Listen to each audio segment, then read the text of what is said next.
ಒಂದಾಗ್ಲಿ. ಬಂದದ್ದು ಬೇಗ ಇಲ್ಲಂದ್ರೆ ಮೂರು ಉಳಿದಿತ್ತು ಅಂತ ನಾನು ಗೊತ್ತಿರಲಿಲ್ಲ. ಅದು ಮೂರು ಮುಗಿದ ಮೇಲೆ ಬರ್ತಿದ್ದೆ ನಾನು. ಮೂರು ಇತ್ತಲ್ಲ ಯಾವುದು ಮೂರಲ್ಲಿ ಅಕ್ಕೆಯ ತೂಣಿನ ಉಂಟಲ್ಲ ಅದು ಮುಗಿಸಿದ ಮೇಲೆ ಬರ್ಬೋದಿತ್ತು. ನಾನು ಬೇಗ ಬಂದೆ. ನೀನು ನೀನು ಬರುವಾಗ ಉತ್ಸಾಹ ಬಂದವರಿಗೆ. ಹೌದು, ನಾವಾಗ ನಾನು ಬಂದ ಮೇಲೆ ನಾನು ಕೊಟ್ಟ ಉತ್ಸಾಹ ಇರಬೇಕಾದ್ರು ಅಲ್ಲ, ನೀನಿದ್ದು ಉತ್ಸಾಹ ಬಂತು. ಹೌದು, ಒಂದು ಪ್ರತಿಸ್ಪರ್ಧೆ ಕಾಣಬೇಕಾದ್ದು ಯಾರೋ ಉತ್ಸಾಹವನ್ನು ಯಾರೆಲ್ಲ ಕಾಣಿಸುದು. ಒಂದು ಮಾತಾಡಿದ್ದ ನಾನು ನಿನ್ನ ಮುಂದೆ. ಅವ ಯಾರು ನಾನು ಇವು ಹೋದರೆಲ್ಲ ಪ್ರತಿಜ್ಞೆ ಮಾಡಿದ್ದು ಮಾಡ್ತಾರೆ.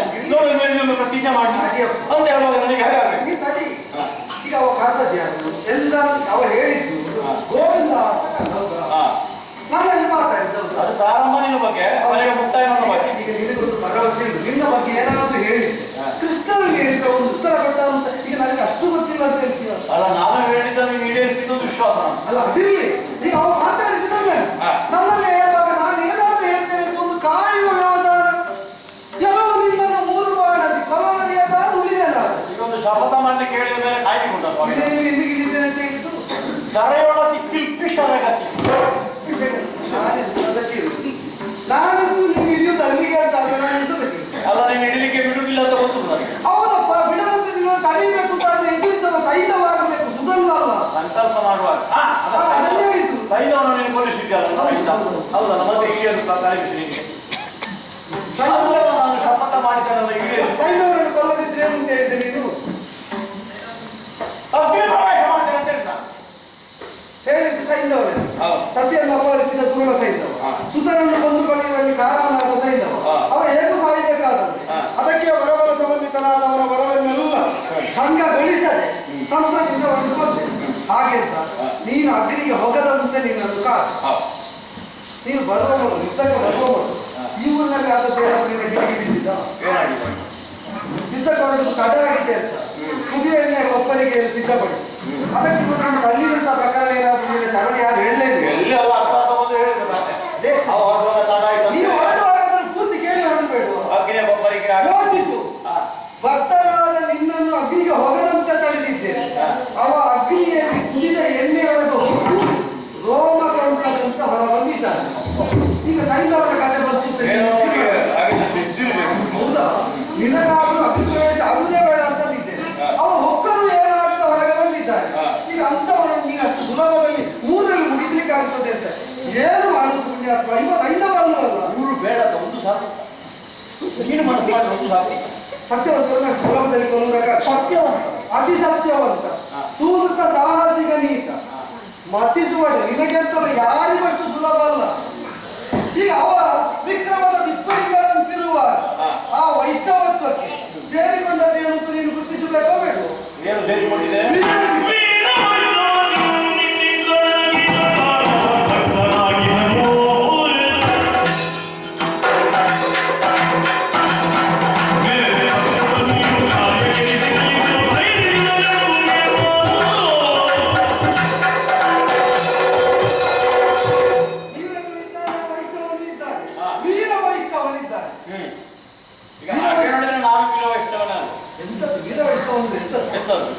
ಪರಾಕ್ರಮಿಯು ವೈಷ್ಣವನು ಅಂತ ಮಾತ್ರ ಅರ್ಥ ಅಲ್ಲ, ಬೇರೆ ಪ್ರಚೋದನೆಗಳಿಲ್ಲದೆ ವೈಷ್ಣವನಾಗುವವನು ಅಂತ ಅರ್ಥ. ಗುರುಪದೇಶವು ಬೇಕಾಗಿಲ್ಲ, ಸಹಜವಾಗಿ ಸ್ವಭಾವದಿಂದ ವೈಷ್ಣವತ್ವ ಮೂಡಿಕೊಂಡವ ಅಂತ ಅರ್ಥ. ಅವ ಬಾಲ್ಯದಿಂದಲೇ ವೈಷ್ಣವ ಸಂಸ್ಕಾರ ಒಂದು ಬೆಳೆದವನಿದ್ದಾನೆ. ವೀರ ವೈಷ್ಣವನಿವು ಇನ್ನು ಹೇಳ್ಬೇಕು. ಲೋಕದಲ್ಲಿ ಇಲ್ಲಿಯ ತನಕ ಸುಧರ್ಮ ಅಂತ ಇದ್ದಾನೆ ನೀನು ಬಂದು ಎದುರಾದಾಗ ಲೋಕಕ್ಕೆ ಗೊತ್ತಾಯ್ತು. ಅಲ್ಲ, ನಾನು ಶಾಸ್ತ್ರನಾಮ ಹೇಳುವಾಗ ಯಾವಾಗ ಹೇಳ್ತೇನೆ ಸುಧರ್ಮ ಅಂತ ಬರುವುದು. ಅದು ಯಾರ ಬಗ್ಗೆ ಹೇಳಿ? ಶ್ರೀಹರಿಯ ಬಗ್ಗೆ, ನನ್ನ ಬಗ್ಗೆ ಅಲ್ವೋ? ಈಗ ಅವ ಇಂಥ ಒಂದು ವ್ಯಕ್ತಿಯಿಂದ ಕಂಪಗಾವತಿಯಲ್ಲಿದ್ದಾರೆ ಅಂತ ಗೊತ್ತಿತ್ತ? ಇಲ್ವಲ್ಲ. ಹಾಗಾದ್ರೆ ನಿನ್ನಿಂದಲ್ಲ ನನಗಿಂತ ಸಾರ ಸದ್ಭಕ್ತರಾಗಿ ನನಗಿಂತ ನಿನ್ನಿಂದ ನೀನು ಕುಗ್ಗಿಸ್ಲಿಕ್ಕೆ ಆಲೋಚನೆ ಮಾಡುವ ಇಲ್ಲ ಇಲ್ಲ, ನಿನ್ನಿಂದ ನನಗೀತ ಸಾರ ಸದ್ಭಕ್ತರಾಗಿದ್ದರು. ಅದು ಸರಿ. ನಿನ್ನಿಂದ ಯಾಕೆ ಅಂತ ಗೊತ್ತು? ನಿನ್ನ ರಥದಲ್ಲೇ ನಾನಿದ್ದೆ. ನೀನು ಪ್ರತಿಜ್ಞೆ ಅಂತ ಮಾಡಿದ್ದು ಮೂರು ಬಾಣದಲ್ಲಿ ಕೊಲ್ಲದರಿಯದವರು ಉಳಿದದಾದ್ರೆ ಏನೇನಿದೆ? ನಾನಿದ್ರು ನೀ ಹೇಳಿದ ಅಲ್ವಾ? ಧರೆಯ ಅತಿಗಿಂತ ಅವ ನಮ್ಮ ವಿಪಕ್ಷದಲ್ಲಿದ್ದಾರೆ, ನಮ್ಮ ವರೂಪವನ್ನು ಎದುರಿಸ್ತಾ ಇದ್ದಾರೆ. ಆದ್ರೆ ಅವ ಪ್ರತಿಜ್ಞೆ ಮಾಡಿದ್ದೇವೆ ಹಿತ್ತ ಕೇಳುವ ಶಸ್ತ್ರಮೂರನ್ನು ಖಂಡಿಸದ ಅಂತಾದ್ರೆ ಕೃಷ್ಣರಾಯ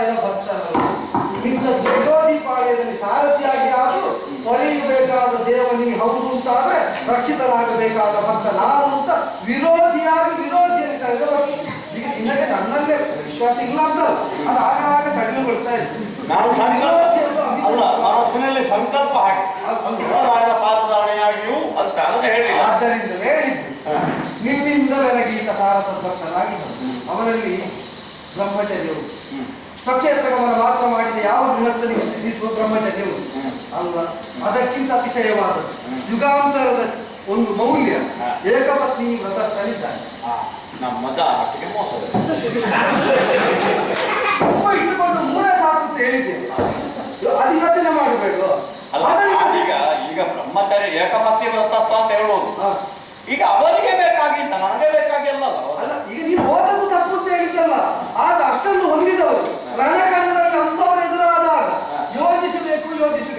ನಿನ್ನನ್ನು ಉಳಿಸುವರೆಂಬ ಬಿರುದು ಮುನ್ನವೇ ಆಗುತ್ತಿದೆ. ಈಗ ಅವ ಭಕ್ತರಾಗಿ ಒದಗಿ ಬಂದಿದ್ದಾನೆ, ಅವರನ್ನು ವಧಿಸಿದೆ. ಇಲ್ಲಿಯ ತನಕ ಶಾಸ್ತ್ರ ನಾವು ಶಾಸ್ತ್ರ ಹೇಳ್ತೀಯಲ್ಲ, ಭಕ್ತ ಅಂತ ಕಥೆಯಲ್ಲಿ ಆದ್ರೂ ನಾವು ಅಲ್ವಾ? ಈ ಒಂದು ಹೊಸ ಹೆಸರು ಮತ್ತೊಂದು ಕೀರ್ತಿ. ಈಗ ಈ ಪ್ರತಿಜ್ಞೆಯಲ್ಲಿ ಯಾರದ್ದು ಈಡೇರಿದ್ರು ಈಗ ನೀವು ಸೋತರು ಕೂಡ ಭಕ್ತರ ಪರಾಜಯಕ್ಕೆ ಕಾರಣರಾದವ ಅಂತ ಆಗ್ತದೆ, ಭಕ್ತರ ಕೈಬಿಟ್ಟ ದೇವ ಅಂತ ಆಗ್ತದೆ. ಅವ ಅಳಿದರೆ ಭಕ್ತಾಂತಕರಾದ ದೇವ ಅಂತ ಆಗ್ತದೆ. ಅಂದು ದೇವರನ್ನು ನಂಬಿ ದೇವರ ಜನಾರ್ದನ ಬರೀ ಇರಲಿ, ಅದು ಜನಾನ ಅಭ್ಯರ್ಥಿ ಇದ್ದಿರುವುದು. ರಾಕ್ಷಸರನ್ನಾದ್ರೂ ಏನಾದ್ರೂ ಮಾಡಬಹುದಿತ್ತಪ್ಪ. ಈ ವೈಷ್ಣವರು ಈಗ ಮಾಡಿದ್ರೆ ನಿಮ್ಮದೆಲ್ಲ ನನಗೆ ಅರ್ಥ ಆಗ್ತದೆ, ನನ್ನದು ಯಾರಿಗೆ ಅರ್ಥ ಆಗ್ತದೆ?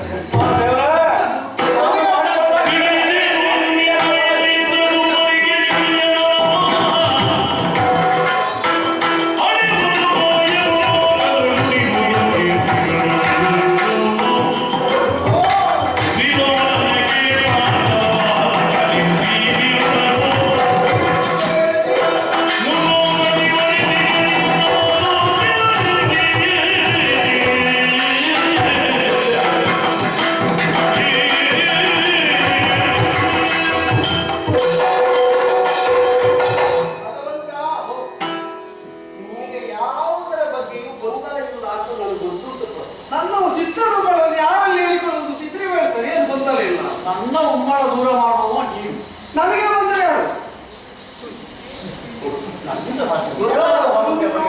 ಹೇಳಿದ್ರೆ ಗೊಂದಲವೇ ಹೌದು ಅಂತಾದ್ರೆ ಆದ್ರೆ ನಾ ಪರಿಹಾರ ಸ್ವಾಮಿ. ಈಗ ಇಬ್ಬರ ಕೈ ಬಿಟ್ಟು ಉಪಾಯ ಇಲ್ಲ, ಏನು ಮಾಡುದು? ಬಿಡುತ್ತಿಲ್ಲ, ಇಬ್ಬರನ್ನು ಹಿಡ್ಕೊ. ಇಟ್ಕೊಂಡಿದ್ದಾರೆ. ಆದ್ರೆ ನಿಮ್ಮ ಪ್ರತಿಜ್ಞೆ ಪೂರ್ಣ ಆಗಬೇಕಾದ್ರೆ ಒಂದು ಬಿಡ್ಬೇಕಲ್ಲ, ಒಟ್ಟಿಗೆ ಹಿಡ್ಕೊಳ್ತಾ ಹೊಡೆದಾಡ್ಕೊಳ್ತೇವೆ ನಾವು. ನೀವು ಒಂದರ ಮೇಲೆ ಇದ್ದು ಒಂದರ ಕೆಳಗೆ ನಮಗೆ ಬೇಕಾದದ್ದು ಅಲ್ಲಿ ಅಂತೂ ನನ್ನನ್ನು ಮೇಲೆ ಕೆಳಗೆ ಮಾಡಿ. ನೀವೊಂದು ಭಂಗಿ ಕೊಟ್ಟರೆ ಸಾಕು, ಮೇಲೆ ಕೆಳಗೆ ಅಂತ ನನಗೆ ಬೇಕಾದದ್ದು ಅಲ್ಲಿ, ಇವನಿಗೆ ಬೇಕಾದದ್ದು ಇಲ್ಲಿ ಮತ್ತೆ ಇವನಿಗೆ ಯಾವುದು ಸಾಧಾರಣ ಸಾಗುವುದಿಲ್ಲ. ಅವ ತಿಳ್ಕೊಂಡದ್ದು ಉಂಟಲ್ಲ, ಅವರನ್ನು ಅರ್ಥ ಮಾಡಲಿಕ್ಕೆ ಬಿಡುವುದೂ ಇಲ್ಲ. ಆದ್ದರಿಂದ ನಾ ಹೇಳ್ತೇನೆ ಮಗು, ಒಂದು ಒಗಟು ಮಾತಾಡೋಣ. ಒಗಟಲ್ಲ, ಅದು ದೇವರಿಗೆ ಅರ್ಥ ಆಗಿದೆ. ನನಗೆ ಆದಷ್ಟು ಬೇಗ ಬಿಟ್ಟರೆ ಬೇಕು ಸ್ವಾಮಿ. ಅವನು ನಿಂತ್ಕೊಂಡು ಅವನಿಗೆ ಚೆಂಡು ತೆಗೆದು ಗೋಡೆಗೆ ಹೊಡೆದ, ಗೋಡೆ ಅದನ್ನು ಹಿಡ್ಕೊಳ್ಳಿಲ್ಲ ಅಂತ ಗೋಡೆಯನ್ನು ಆಕ್ಷೇಪಿಸುವುದಕ್ಕೂ ಇದನ್ನು ಸ್ವಲ್ಪ ಸಮಯ ಗೋಡೆ ಮಾಡಿದ್ದು ಅದು ಸಿಗಬೇಕಾದವರ ಕೈಗೆ ಸಿಕ್ಕಿತು. ಇನ್ನು ನೀನು ತಡೆಯುವುದಕ್ಕಿಲ್ಲ. ನನಗೆ ಸಿಗಬೇಕಾದ ಸಿಕ್ಕಿದ್ದೋ ಇಲ್ಲೋ ನೋಡುದು.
ಮಾತಿನಂತೆ ಮೂರರೊಳಗೆ ಮುಗಿಯುವುದಕ್ಕಾಗಿ ಹಿಂದೆ ಬಾಲ್ಯದಲ್ಲಿ ಗೋಕುಲವನ್ನು ಕಾಯುವ ಸಂದರ್ಭದಲ್ಲಿ ಗೋವರ್ಧನೋದ್ಧರಣವನ್ನು ಮಾಡಿದ ಪ್ರಕರಣ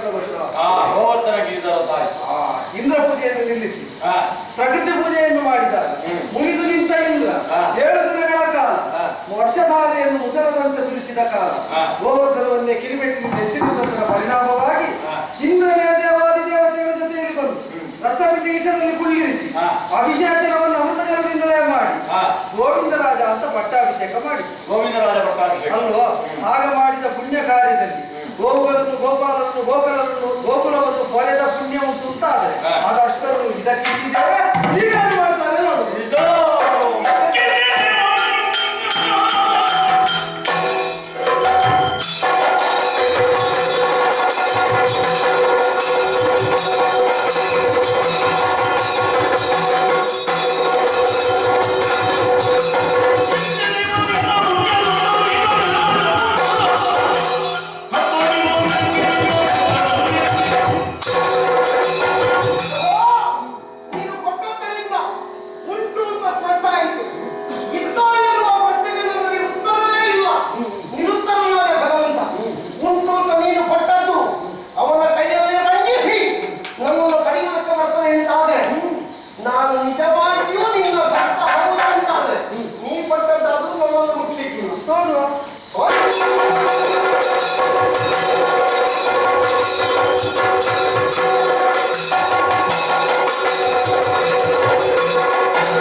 ಮತ್ತು ಆಗಾಮಿಯಾದ ಸರ್ವ ಪುಣ್ಯ ಫಲಗಳನ್ನು ಇದಕ್ಕೆ ಆಧಾರ ಎನ್ನುತ್ತೇನೆ.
ಇಲ್ಲದಿದ್ರೆ ಆಗ್ತಿತ್ತು. ಈಗ ಒಂದರಿಂದ ಒಂದಕ್ಕೆ ಕಷ್ಟ ಆಗ್ತಾ ಉಂಟು. ಕೊನೆಗೆ ನಮಗೆ ಇಷ್ಟವಾದದ್ದು ಸಾಧನೆ ಆಗಬೇಕು ಅಂತ ಆದ್ರೆ ಇದು ಆಗುವುದಕ್ಕಿಲ್ಲ. ಬಹುಪತ್ನಿ ವಲ್ಲಭರಾದ ನಿನ್ನಿಂದಲೂ ನನ್ನಿಂದಲೂ ನಮ್ಮ ಸಂಸ್ಕೃತಿ ಇದು ಸಾಧ್ಯ ಆಗುವುದಿಲ್ಲ ಅಂತ ಆದ್ರೆ ಯುಗಾಂತರದ ಮಹಾವತಾರ ರಾಮಾವತಾರ ಏಕಪತ್ನಿ ವ್ರತಸ್ಥನಾಗಿ ಮರ್ಯಾದಾ ಪುರುಷೋತ್ತಮ ನೆನೆಸಿದ ಅವನು ಯಾವ ಜೀವ ಸಂಪಾದಿಸಿದ ಪುಣ್ಯ ಕರ್ಮದ ಫಲ ಏನು ಪುಣ್ಯ ಫಲ ಅದಷ್ಟನ್ನು ಇದಕ್ಕೆ ದಾರಿ ಆಗಲಿಲ್ಲ. ಆ ರಾಮಾವತಾರದ ಪುಣ್ಯದ ಜೊತೆ ಇಬ್ಬರು ವರ್ತನೆ ನಡೆಸುವುದಾದ್ದರಿಂದ ಏನಾದ್ರೂ ಸ್ವಲ್ಪ ಹೆಚ್ಚು ಕಡಿಮೆ ಆದರೆ ನಾಳೆ ಲೋಕವೇ ನಿನ್ನನ್ನು ನನ್ನನ್ನು ನಿಂದಿಸಿತು. ಸುಧನ್ವನಂತವರಿಗೆ ಆಗ ಮಾಡಿದ್ದಕ್ಕೆ ಈಗೆಲ್ಲ ಆಯ್ತು ಅಂತ ನಾವೇನು ತಪ್ಪಿಲ್ಲ. ತ್ರಿಮೂರ್ತಿಗಳ ಸಾನ್ನಿಧ್ಯ ಇಲ್ಲಿ ಬೇಕು. ದೇವಾನು ದೇವತೆಗಳ ಸಾಕ್ಷಿಕವಾಗಿ ಈ ಕೃತ್ಯ ನಡೆಯಬೇಕು. ಆದ್ದರಿಂದಲೇ ಆದಿ ಮಧ್ಯಾಂತ್ಯದಲ್ಲಿ ಬ್ರಹ್ಮ ವಿಷ್ಣು ಮಹೇಶ್ವರರು ಮೂವರು ಸನ್ನಿಹಿತರಾಗುವಂತೆ ಸಂಕಲ್ಪಿಸಿದ್ದೇನೆ. ಇದು ಪೂಜಕ್ಕೆ ಏನೋ ಅಂಶ ನೋಡ ಮೊದಲಿನ ಈಗ ಆ ಪಿಂಡ ಶಕ್ತಿ ಬರುವುದಿಲ್ಲ. ಈಗ ಎಷ್ಟು ನೋಡಂತೆ ಆಯ್ತಾ? ಹಾಗಾದ್ರೆ ಅನಕ ತ್ರೈಮೂರ್ತಿಗಳ ಶಕ್ತಿ ವಿರುದ್ಧ ರಾಮಾಯಣದ ಶಕ್ತಿ ಹೊತ್ತು ಇದನ್ನು ಹೊಡೆಯುವಾಗ ಈಗ ಹೇಗೆ ತಿಳಿಸ್ತಾನೆ?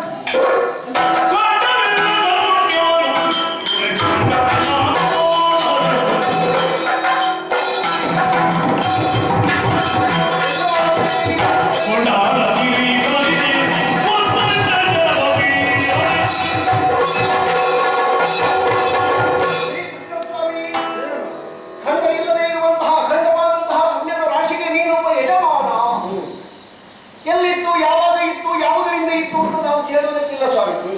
ಆದರೂ ನಮ್ಮ ಗುರುಗಳು ನಮ್ಮೊಂದು ಪಾಠ ಮಾಡಿ ಏನು ಅಂತ, ಸುಖ ದುಃಖಗಳಲ್ಲಿ ಜನ ಮರಣಗಳಲ್ಲಿ ಪಾಪ ಪುಣ್ಯಗಳಲ್ಲಿ ಭಗವಂತವಾದವರಿಗೆ ಪಾಲಿಲ್ಲ ಅಂತ. ಪಾಲಿಲ್ಲದೆ ಇದ್ದರೆ ನೀವು ಕೊಡುವುದು ಹೇಗೆ? ಪಾಲಿಲ್ಲದೆ ಇದ್ದರೆ ನೀ ಆಗದಿಂದ ಕೊಡ್ತಾ ಇದ್ದಿ. ಅಖಂಡವಾಗಿರುವಂತಹ ಪುಣ್ಯವನ್ನು ತುಂಡು ತುಂಡಾಗಿಸಿ ಒಂದನೇ ಬಾಳಕ್ಕೆ ಕೃಷ್ಣಾವತಾರದ್ದು, ಗೋವರ್ಧನದ್ದು, ರಾಮಾವತಾರದ್ದು ಎಲ್ಲ ಬಾಣಗಳನ್ನೆಲ್ಲ ಕೊಟ್ಟಿ ಬಾಳಕ್ಕೆ. ಈಗ ನನಗೆ ಸಂಶಯ ಬರುವುದು ಮತ್ತೇನು ಅಲ್ಲ ಸ್ವಾಮಿ, ಅಖಂಡವಾಗಿರುವಂತಹ ಪುಣ್ಯವನ್ನು ತುಂಡು ತುಂಡಾಗಿ ಕೊಟ್ಟೆ ನೀವು. ಹೌದು, ಕೆಲವು ಸಲ ಮಕ್ಕಳು ಸಿಗಬೇಕು ಅಂತಾದ್ರೆ ಇಡೀ ಕೊಟ್ಟರೆ ಯಾವ ಮಕ್ಕಳಿಗೂ ಆಗುದಿಲ್ಲ. ತಾಯಿ ಆದವರು ತುಂಡು ತುಂಡು ಮಾಡಿ ಸ್ವಲ್ಪ ಸ್ವಲ್ಪವೇ ಕೊಡುವುದು. ಹಾಗೆ ಕೊಟ್ಟಿದ್ದಿ ಅಂತಾದ್ರೆ ಕೊಟ್ಟದ್ದು ಮಕ್ಕಳಿಗೆ ತಾಯಿ, ಆ ಮಗುವಿಗೆ ಕೊಟ್ಟೆ ನೀವು. ನಿಮ್ಮ ಭಾವನೆ ಉಂಟಾರ ಅಂತ ಅವನ ಮುಖ ನೋಡಿ ನೀವು ಮಾತಾಡಬಾರ್ದು ಸ್ವಾಮಿ. ಭಾವನೆ ಉಂಟಾದ್ರೆ ಮುಖ ನೋಡಿ ಮಾತಾಡಬಾರ್ದು ಅಂದ್ರೆ ಭಾವನೆ ಅಂತ ಇರುವ ಭಾವದಿಂದ ಮಾತಾಡಬಾರ್ದು. ಮತ್ತೆ ಒಬ್ಬ ವೀರ ಯೋಧನಾಗಿ ಸುಖಿರುವಂತಹ ಒಬ್ಬ ಕವಿಯಾಗಿ ಅವನನ್ನು ವಿರೋಧಿಸಿ ಅವನನ್ನು ವಿರೋಧಿಸಬಹುದಾದಂತಹ ಒಬ್ಬ ಕವಿ ಸುಖನು ಎನ್ನುವುದನ್ನು ಮನಗಂಡು ಕವಿತ್ವದ ನಡೆಯಲ್ಲಿ ನೀವು ಯಾರಿಗೆ ಕಲಿಸೋದಕ್ಕೆ ಹೊರಟಿದ್ದೀರಿ ನನಗೆ ಅರ್ಥ ಆಗಬೇಕು. ಅಂದ್ರೆ ನೀವು ಕೊಡುವ ಪುಣ್ಯ ಎಲ್ಲ ಯಾರಿಗೋ ಬೇಕಾಗಿ ನೀವು ಕೊಡ್ತಾ ಇರೋ, ಹೌದು, ಅದು ಯಾರಿಗೆ ಅಂತ ನನಗೆ ಅರ್ಥ ಆಗುದಿಲ್ಲ. ಅವರಿಗಾಗಿ ಕೊಡ್ತಿದ್ದೀಯೋ ಅಲ್ಲ ನನಗಾಗಿ ಕೊಡ್ತಿದ್ದೀಯೋ? ನನಗಾಗಿಯೇ ಕೊಡುವುದು ಅಂತಾದ್ರೆ ನನ್ನಲ್ಲೇ ಕೊಡ್ಬೋದಲ್ಲ. ಅವನಿಗಾಗಿಯೇ ಕೊಡುವುದು ಅಂತಾದ್ರೆ ಅವ ನನಗೆ ಬಿಡುವ ಬಾಡಿಗೆ ಕೊಡುವುದು ಯಾಕೆ? ಹಾಗಾದ್ರೆ ಸೂರ್ಯ ಕೊಳ್ಳುವವ ಇದರ ಪರಿಪೂರ್ಣವಾದಂತಹ ಒಂದು ಪ್ರಯೋಜನವನ್ನು ಹೊಂದುವುದಕ್ಕೆ ಅವನು ನಾನು ಬಾಧ್ಯರು ಎನ್ನುವುದು ನನಗೆ ಸಿದ್ಧವಾಗ್ತದೆ. ತಿಳಿಯದೆ ಕೇಳುವುದು ಶ್ರೀಮುಖವನ್ನು ಈ ಹೊತ್ತಿಗೆ ಪ್ರಶ್ನಿಸಬಾರದು. ಇದು ಪ್ರಶ್ನೆ ಅಲ್ಲ, ನನ್ನದೊಂದು ಜಿಜ್ಞಾಸೆ. ಜಿಜ್ಞಾಸೆ ಎನ್ನುವುದು ಅಜ್ಞಾನದ ಲಕ್ಷಣ ಅಲ್ಲ. ಇನ್ನಾದರೂ ನಾನು ಜ್ಞಾನಿ ಆಗಬೇಕು ಎನ್ನುವ ನೆಲೆಯಲ್ಲಿ ಕೇಳುವುದು. ಈಗ ನೀವು ನಿಮಗೆ ಬೇಕಾಗಿ ಕೊಡುವುದ ನನಗೆ ಬೇಕಾಗಿ ಕೊಡುವುದ? ಅದು ಒಂದರ್ಥದಲ್ಲಿ ಪ್ರಶ್ನೆ ಹೌದು. ಹಾಗಿದ್ರೆ ಸ್ವಾರಸ್ಯ ಹಾಳು ಮಾಡ್ತದೆ ಈ ಪ್ರಶ್ನೆ. ಯಾಕೆ ಬರ್ತದೆ? ಒಂದು ನಾಟಕ ನಡೀತಾ ಇರುವಾಗ ಕೊನೆಗೆ ಏನಾಗ್ತದೆ ಅಂತ ಮೊದಲೇ ಕೇಳಿದ್ರೆ ಮತ್ತೆ ನೋಡುದು ಯಾಕೆ ಅಂತ ಪ್ರಶ್ನೆ ಬರುವುದಿಲ್ಲ. ಈಗ ನೀ ಕೇಳಿದ ಹಾಗಾಗ್ತದೆ, ಕೊನೆಗೆ ಏನಾಗ್ತದೆ ಅಂತ ಮೊದಲು ಕೇಳಿದ. ಆದರೂ ನಾನು ಪ್ರೇಕ್ಷಕನಾಗಿ ನಿಂತು ಕೇಳಿದ ಅದರ ಮಾತೃಕಾರಿಯಾಗಿ ಕೇಳ್ತಾ ಇದ್ದೀನಿ. ನಿನ್ನದನ್ನು ನಿರ್ವಹಿಸಿದ್ರೆ ಆಯ್ತು, ಮುಗಿಬೇಕಾದ ನಿರ್ದೇಶಕರ ಗರ್ಭದಲ್ಲಿಯಲ್ವೋ ಅವನ ನಡೆಯಲ್ಲಿ ನಮ್ಮದನ್ನು ನಾವು ನಿರ್ವಹಿಸು. ಬೇಡ, ನೀ ಕೇಳಿ ಅರ್ಥ ಮಾಡಿಸಿ ನಿನಗೆ ಎಷ್ಟು ಅರ್ಥ ಆಗ್ತದೆ ನೋಡು. ಅಖಂಡ ಪುಣ್ಯ ಯಾರಿಗೆ? ಅಖಂಡ ಪುಣ್ಯ ಯಾರಿಗೆ? ಪುಣ್ಯ ಅಖಂಡವಾಗುವುದು, ಖಂಡ ಮಾಡುವುದಕ್ಕಾಗದಿರುವುದು ಜೀವರಿಗೆ ಅಲ್ವಾ? ನೀವು ಸಂಚಿತವಾಗಿಸಿದ ಸಂಪಾದಿಸಿದ ಕರ್ಮವನ್ನು ಖಂಡವಾಗಿಸಿ ಈ ಜನ್ಮದಲ್ಲಿ ಇಷ್ಟು ಮತ್ತೊಂದು ಜನ್ಮದಲ್ಲಿ ಇಷ್ಟು ಅಂತ ಕೊಡುವುದು ಕರ್ಮಾಧ್ಯಕ್ಷ. ಅಂದರೆ ನಿಮಗ ಅಖಂಡವಾದದ್ದು ನನಗೆ ಖಂಡನೀಯವಾಗ್ತದೆ. ಈ ಜನ್ಮದಲ್ಲಿ ಸುಧನ್ವನಿಗೆ ಇಷ್ಟ ಅನುಭವಕ್ಕೆ ಬರಲಿಲ್ಲ. ಹಾಗೆ ಉಳಿದವರದನ್ನೇ ತುಂಡು ಮಾಡುವ ನನ್ನದನ್ನು ಮಾಡದಿದ್ದೇನೆ. ನನಗಾಗಾದ್ರೆ ಪುಣ್ಯ ಉಂಟ ಪಾಪ ಉಂಟ? ನಾನು ಹೇಳಿದ್ದು ನಮೇ ಕರ್ಮಾಣಿ ಲಿಂಪಂತಿ ಅಂತ, ಕರ್ಮ ಫಲ ನನಗೆ ಅಂಟುವುದಿಲ್ಲ ಅಂತ ಆಡಿದ್ದು. ನಾನು ಮಾಡಿದ ಕರ್ಮಕ್ಕೆ ಫಲವೇ ಇಲ್ಲ ಅಂತಲ್ಲ, ನಮ್ಮಲ್ಲಿ ಒಂದಷ್ಟು ಇರ್ತದೆ, ನಾವು ಅದನ್ನು ವಿನಿಯೋಗಿಸುವುದಿಲ್ಲ, ಇಟ್ಟುಕೊಳ್ಳುವುದಿಲ್ಲ ಅಂತ ಮಾಡಿದ್ರೆ ನಾವು ಮಾಡಿದ್ದಕ್ಕೆ ಸಿಕ್ಕುವುದಿಲ್ಲ ಅಂತ ಅರ್ಥ ಅಲ್ಲ. ನನಗೆ ಈಗ ಅರ್ಥ ಆಗಿದೆ. ಎಂತದ್ದು? ನೀವು ಮಾಡಿದ್ದು ಎಷ್ಟು ಅಂತ ಬಾಕಿದವರು ಪ್ರಶ್ನಿಸಲಿಕ್ಕೆ ಇಲ್ಲ. ಅದು ಹಾಗೆ ಆಯಿತು. ಈಗ ಬೇಕು ಅಂತ ಕಂಡಾಗ ತುಂಡು ತುಂಡು ಮಾಡಿ ಅದಕ್ಕೆ ದಾರೆ. ಈಗ ಸೂರ್ಯಗೊಂಡವ ನಾನು ನರನು ಕೊನೆ ಹಂತದಲ್ಲಿ ಪ್ರಶ್ನೆ ಉಳಿಯಿತು. ಅವ ಅರ್ಥಾರ್ಥಿಯಾಗಿ ಹೊರಟು ನಿಂತಿದ್ದಾನೆ ಅಶ್ವಮೇಧದಲ್ಲಿ. ಅವನಿಗೆ ಪ್ರಶ್ನಿಸಬೇಕಾದದ್ದು ಅರ್ಥ. ನೀನು ಜಿಜ್ಞಾಸುವಾಗಿ ಪ್ರಶ್ನಿಸಿ ನಿಂತಿದ್ದಿ. ಈಗ ನಾನು ಕೊಟ್ಟ ಉತ್ತರದಿಂದ ನೀನು ಅರ್ಥಾರ್ಥಿಯೇ ಆಗ್ತೀಯೋ ಜ್ಞಾನಿ ಆಗ್ತೀಯೋ ಆಯ್ಕೆ ನಿನಗೆ ಬಿಟ್ಟು ಹೇಳ್ತೇನೆ. ಅವನ ಬಾಳಕ್ಕೆ ಕೊಟ್ಟ ಪುಣ್ಯದ ಫಲಗಳನ್ನು ಇದು ತನಕ ತುಂಡು ಮಾಡಿ ಮೂರನೆಯದನ್ನಾದ್ರೂ ತುಂಡು ಮಾಡದೆ ಅದರಲ್ಲಿದ್ದ ಪುಣ್ಯದ ಫಲವನ್ನು ನೀನು ಬಯಸಿದೆ ಅಂತ ನಿನಗೇ ಸಿಗ್ತದೆ. ಆದ್ರೆ ಆ ಪುಣ್ಯ ನಿನಗೆ ಸಿಕ್ಕಿದ್ರೆ ನಿನಗೆ ಸರ್ಕಾರದ ಲೋಕಗಳು ಸಿಗ್ತದೆ, ಅದಕ್ಕಿಂತ ಬೇರೆದ್ದು ಸಿಕ್ಕುವುದಿಲ್ಲ. ಯಾಕೆ? ಕರ್ಮ ಮಾಡಿದ ನಾನು ನನ್ನ ಕರ್ಮದ ಫಲವನ್ನು ಅಂಟಿಸಿಕೊಳ್ಳುವುದಿಲ್ಲ. ಯಾಕೆ ಗೊತ್ತೋ? ಮೇಲಿನಿಂದ ಬಂದ ನಾನು ಕರ್ಮ ಎಲ್ಲ ಮಾಡಿದ ಮೇಲೆ ಪುನಃ ವೈಕುಂಠಕ್ಕೆ ಹೋಗಬೇಕು, ಸ್ವರ್ಗಕ್ಕಲ್ಲ. ಸ್ವರ್ಗಕ್ಕೆ ಹೋಗುವುದಾದ್ರೆ ಅಂಟಿಸಿಕೊಳ್ಳುವುದಕ್ಕಾಗ್ತದೆ. ವೈಕುಂಠಕ್ಕೆ ಪುಣ್ಯವೂ ಬೇಡ ಪಾಪವೂ ಬೇಡ, ಅದನ್ನು ಬಿಟ್ಟು ಹೋಗಬೇಕು. ಆದ್ದರಿಂದಲೇ ನಾವು ಮಾಡಿದ ಕರ್ಮದ ಫಲವನ್ನು ಇಲ್ಲೇ ಬಿಟ್ಟು ಹೋಗ್ತೇವೆ. ಈಗ ನೀನು ಅದನ್ನು ಇಟ್ಟುಕೊಳ್ತಿಂತ ಸ್ವರ್ಗಾದಿಗಳು ಸಿಗ್ತದೆ. ಇಷ್ಟು ಅಖಂಡ ರಾಮಾಯಣದ ಫಲ, ರಾಮನ ಅಯನದ ಫಲ, ತ್ರಿಮೂರ್ತಿಗಳ ಸಾನ್ನಿಧ್ಯದ ಫಲ ಅದನ್ನು ನೀ ಸೂರ್ಯಗೊಂಡ್ರೆ ಉತ್ತಮ ಲೋಕ ಸಿಕ್ಕಿತ್ತು, ಮೋಕ್ಷ ಸಿಕ್ಕುವುದಕ್ಕಿಲ್ಲ. ನಿನಗೆ ಸ್ವರ್ಗಾದಿ ಲೋಕ ಬೇಕೋ? ಹಾಗಾದ್ರೆ ಅದನ್ನು ಸ್ವೀಕರಿಸಿ, ತುಂಡು ಮಾಡಿ.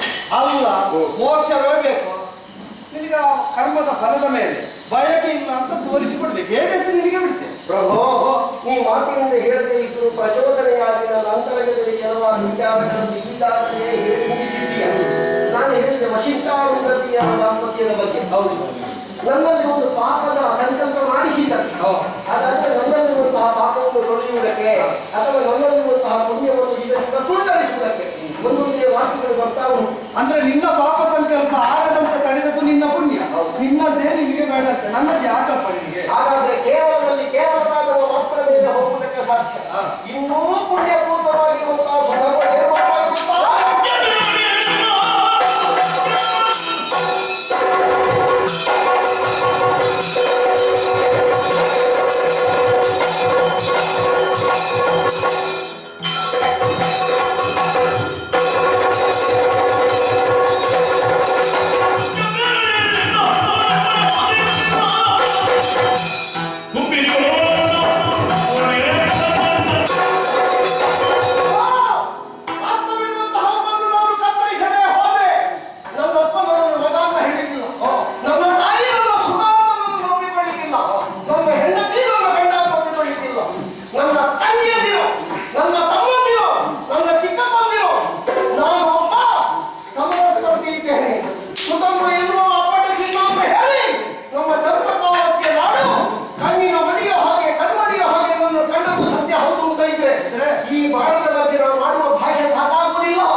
ಅಧಿಪತಿಯಾದ ಇಂದ್ರನ ಸೂನು ನೀನು.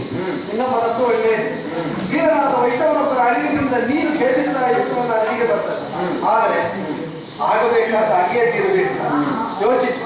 ಅವನ ಶಿರ ಕತ್ತರಿಸಲ್ಪಟ್ಟ ಬಗೆ ಹೇಗೆ ಅಂತ ಅವನ ಮಾತು ಸತ್ಯವಾಗುತ್ತ ನಿನ್ನ ಮಾರ್ಗಣ ಮಧ್ಯದಿಂದಲೇ ಕುಂಡರಿಸಲ್ಪಟ್ಟ ಮೇಲೂ ಕೂಡ ಶೇಷ ಭಾಗ ಹೋಗಿ ಅವನ ತಲೆಯನ್ನು ಛೇದಿಸಿ ಅಲ್ಲಿಗೆ ಅವನ ಮಾತು ಮೂರನ್ನು ಕತ್ತರಿಸ್ತೇನೆ ಎಂಬ ಮಾತು ಸತ್ಯವಾಯಿತು, ಮೂರರೊಳಗೆ ಕೊಲ್ಲುತ್ತೇನೆ ಎಂಬ ನಿನ್ನ ಮಾತು ಸತ್ಯವಾಯಿತು. ತುಂಡಾಗಿ ಬಿದ್ದಂತಹ ಶಿರ ನನ್ನ ಪಾದ ಮೂಲಕ ಎತ್ತಿ ಅಜಾಡಿಸಿ ಹಾಗಿದ್ದ ದೇಹದ ಮೇಲೆ ಅಧಿಕಾರ ಇರುವುದು ಅಪ್ಪನಿ.